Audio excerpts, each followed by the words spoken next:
mình toàn phải ôn ấy ơi đất nước bay ngày mình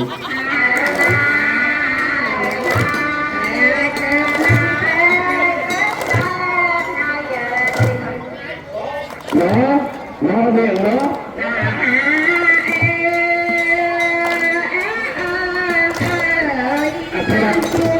ai coi tôi con lành con chuông anh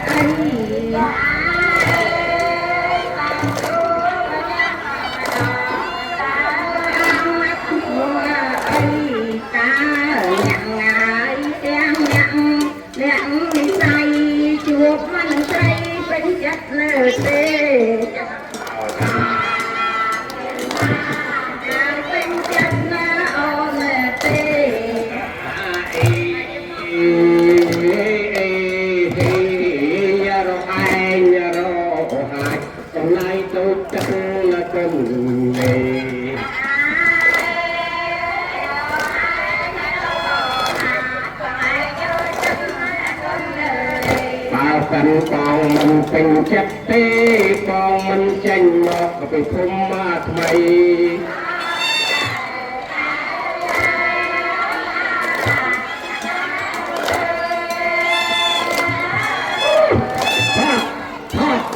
và cái siêu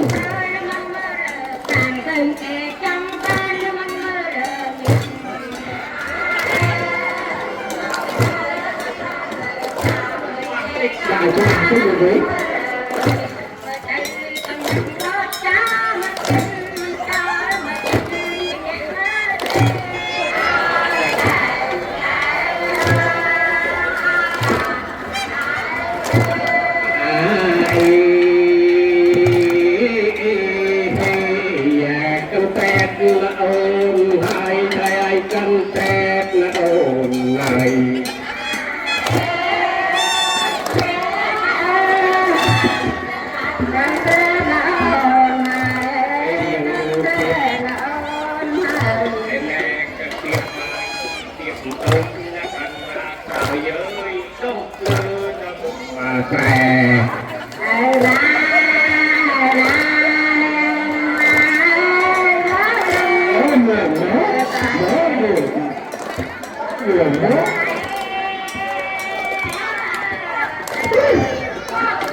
Yang terakhir